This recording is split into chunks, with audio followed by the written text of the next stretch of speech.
Hi Kabiniverse! Tara, luto tayo ng carbonara. Dahil kumukulo na, ilalagay na natin itong pasta.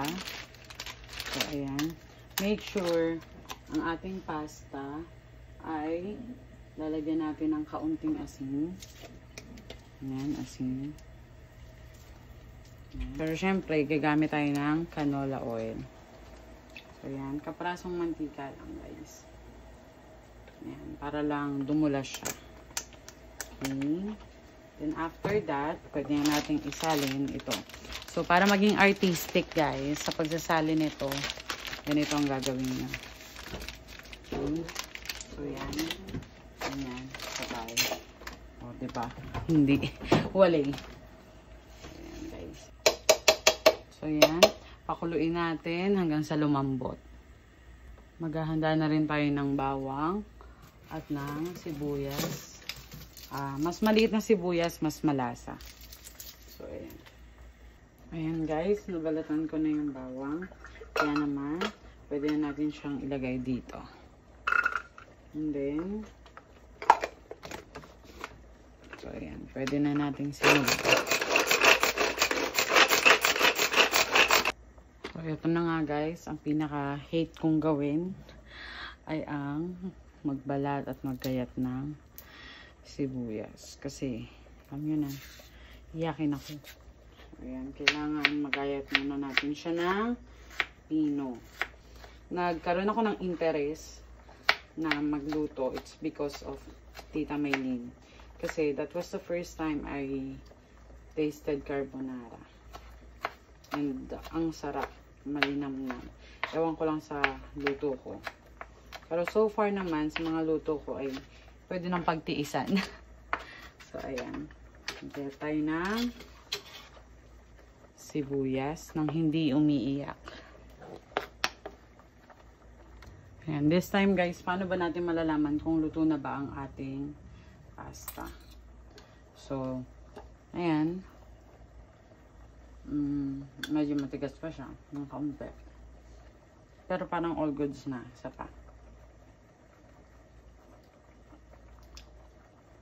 Medyo matigas pa talaga siya. Kunting halo pa. Hanggang sa maging okay na. Tcharan! Ito na yung mga gagamitin nating ingredients. So, we have Alaska All-Purpose Creamer. Kasi wala kami makitang Nestle. Then, cream of mushroom soup mix. And Alaska Evaporada Dairy Cream. So, dito guys, hanguin natin siya sa pamamagitan ng running water.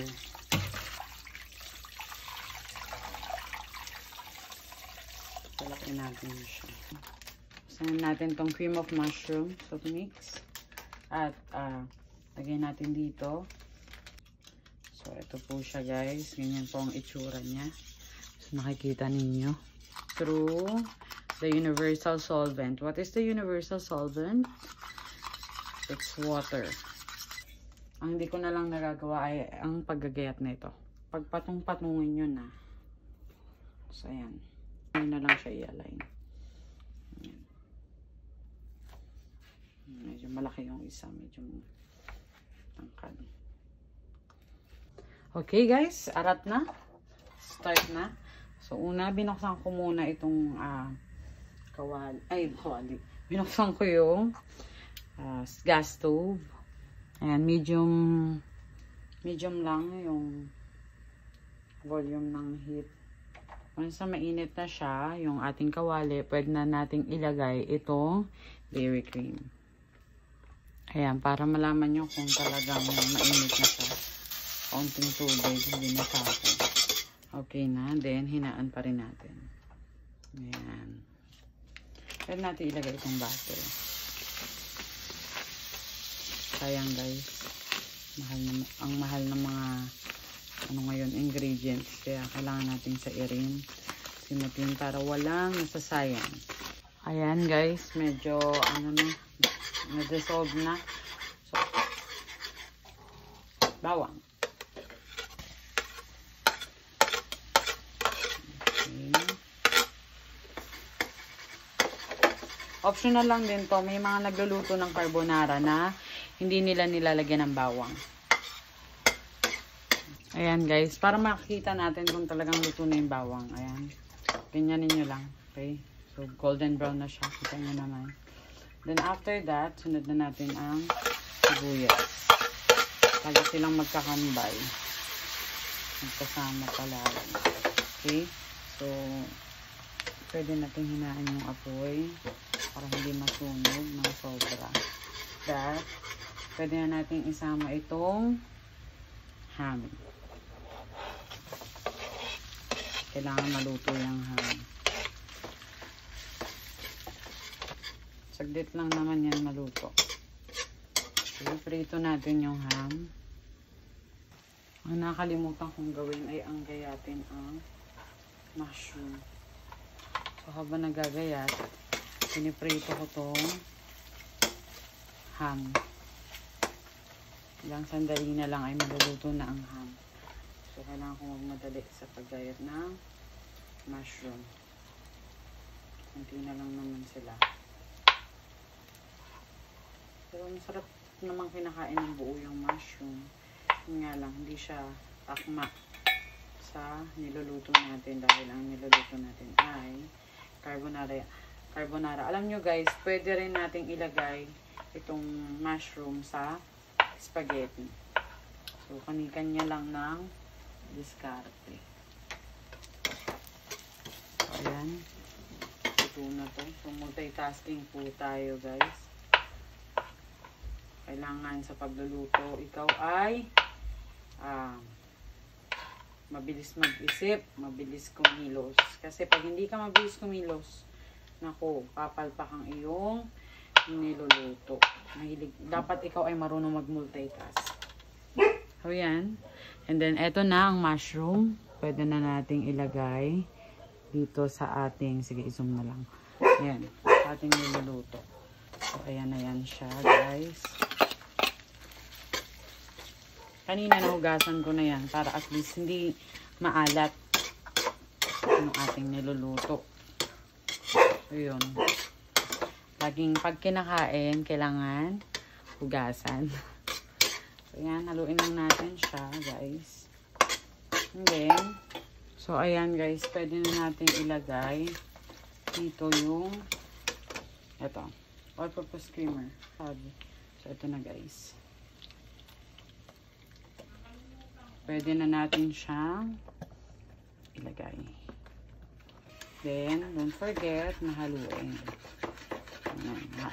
So, ayan guys, haluin lang natin. And then, pwede din natin itong ilagay. Ang soup mix. Ayan, haluin lang natin. Lakasan ng kaunti ang apoy. Okay. Okay. Ayan. And, ito, prepare natin. Buksan natin. Okay guys, so dinagdagan ko ulit ng all-purpose cream dahil kinulang. Halu-haluin lang natin.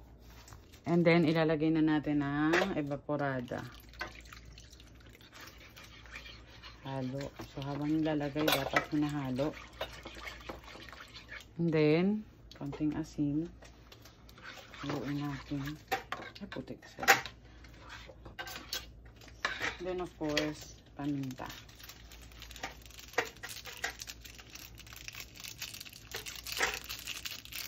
Ayan. Mas masarap, mas maanghang. Ayan na, malapit na maluto. And then, our last na i-add ay ang, of course, ang paborito ng lahat. Ang cheese. So, ayan na. Ayan. Then, tikman muna natin kung saan kulang. Ayan, para hindi naman natin ibabalik tong kutsara na to. Serving spoon.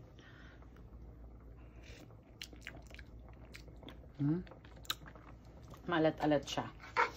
So, kailangan natin siyang dagdagan ng kaunting sugar.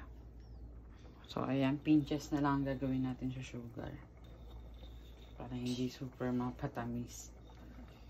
Ayan. Okay na yan. Kulang daw, sabi ng nanay ko. Kaya dadagdagan pa natin. Ayan.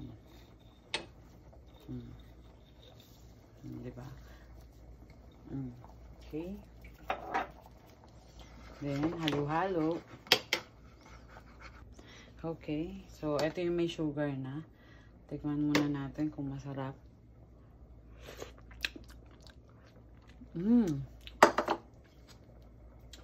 Isa pa.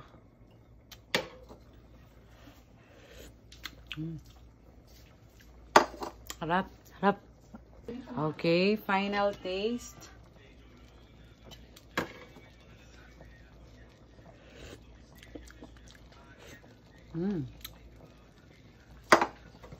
Sarap na guys. Grabe. Sobrang sarap. So, medyo hinaan natin ng kaunti. Kasi, lalagyan natin ng kaunti dito. Ayan. Nag-aalburuto ang aking apoy. Okay. Okay. And this time, pwede na natin ilagay itong ating pasta. Hey Barbie.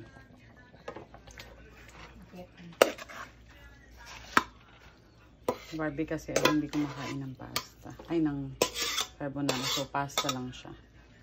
So, ayan. Hahaluin lang natin yan. And then, we're all done. Guys. Ayan, i-zoom natin para kita nyo. Ayan na ang ating carbonara. Oh, sarap. Oh my gosh. Baka lutong Veronica to. Oh, see? Ito ang hapunan namin. Ay, sorry.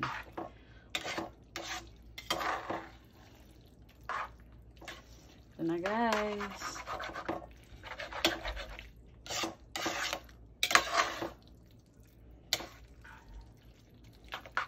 Medyo malawa pa siya, pero all goods. Kaya naman, thank you sa support, guys. Love you. Love you all. Bye! Yay! Sarap! At dahil super nagka-crave na talaga ako at ito ay birthday pa lang ng tatay ko, gusto ko nang iluto. So, I will be the first one to taste my cooking. Wala kaming panandok. Ayan. Let's see kung talagang masarap ang luto. Ang luto ko, guys. Siyempre, lagyan natin ng toppings. So, ayan. Ito na, guys. Ready na ba kayong tingnan? So, let's see kung masarap talaga ang aking luto. Wow, ang saucy naman. Kanya-kanyang preferences eh. Kung gusto mo ganito or mas ano pa. Mas yung dry, depende. Ang sarap. Grabe. Ang sarap. Isa lang masasabi ko. Sobrang sarap. Nakuha ko yung luto ng nanay ko. Thank you talaga kay mama kasi dami akong natutunan kay mama. Actually, nanood lang kami nito sa YouTube. Kung gusto nyo mas natuto pa, nood lang kayo guys. Nakakaluto kayo ng ganito.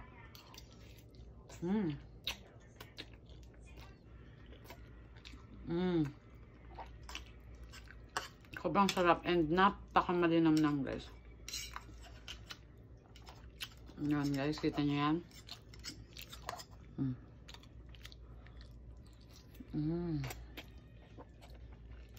Sarap.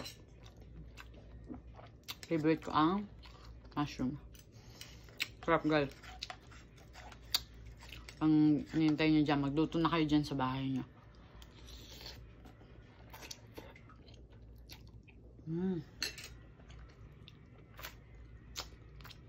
Lang.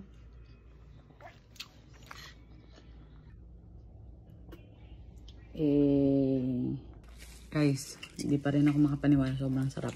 Sarap. Sobrang harap, guys. Ang creamy. Turuan kita. Tsaka masarap talaga. Hindi Tama siya... lang niluto ng pasta. Well. Hindi malata, hindi hilap.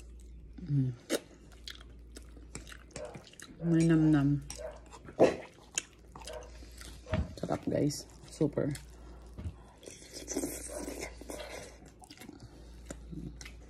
Dalawa.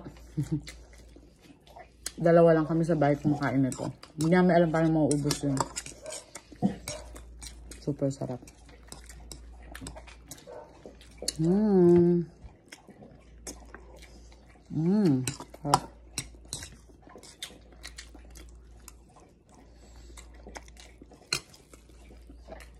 Maluto ako. Order na kayo. Mura lang. Murang halaga lang. Pag-usapan natin yan. Pagluluto ko yung mga kaibigan ko para bukas may baon ko. Diba? Para bukas may baon ako. Pero sa inyo, tapos order kayo. Lang. Thank you. Bye.